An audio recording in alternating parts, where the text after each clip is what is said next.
fail topic. A college athlete from Oregon had a nasty but epic fall while pole vaulting at the recent conference meet.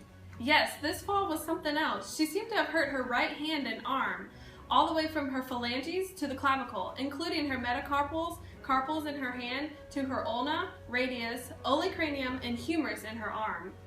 Don't forget, she also was having sharp pain in her scapula and an acromion process. Since those are just her skeletal muscle symptoms, we went ahead and researched the muscular systems associated with this fall. Her hand specifically was very swollen and inflamed. Those muscles include the flexors and extensors of the wrist and the flexors and extensors of the fingers. Yes, unfortunately, the fall caused extreme damage in her retrocumula muscle, which seemed to be where the inflammation was forming. The woman then also stated to her trainer that there was shooting pain from her hand muscles to her biceps brachii, triceps brachii, deltoid, teres minor, and teres major. Her facial expression said it all. With how much pain she seemed to be in, I cannot imagine vaulting 15 feet and 1 inch and then crashing down and landing terribly wrong on your wrist. I am sure she could hear the break and popping of her muscle.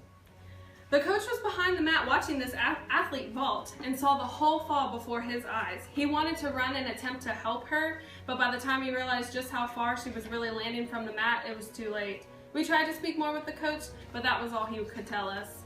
However, we were able to speak with the doctor, specifically an orthopedist, Dr. Allison, who was very nice to join us here today at our studio and speak a little bit about this fall.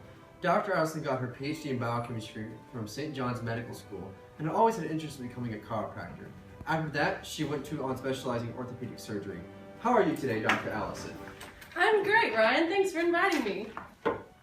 So, what can you tell us about this awful fall that this pole vaulter endured? Well, for starters, this fall is common with vaulters, and unfortunately their fingers, hands, and arms are at risk when vaulting at these heights. I do know that she used to participate in heptathlons, where she ended up having plantar fasciitis in her calcaneus and tendons. This causes extreme pain and inflammation in the foot area and intense amounts of recovery time. Wow, I had no idea she used to run and then got into pole vaulting. That's pretty incredible. Do you know what the next procedure should be for her diagnosis? Most of the time, athletes should immediately get a CT or computed tomography scan. This is a body scan that will find fractures within the bone structures. They can also get an MRI or magnetic resonance imaging that will determine where the inflammation is in the muscles and tissues. What do you think this injury could be, doctor? I believe it could be anywhere from a simple bruising to a callus fracture, outward that is. I hope for a strong recovery for this athlete and wish her the best with pole vaulting as well. Well, thank you so much for your expertise and knowledge regarding the situation. We appreciate you being here with us today. Yes, thank you so much, Dr. Allison. You're very welcome. And now we return back to snow polo. Thanks for tuning in with this interesting topic on ESPN.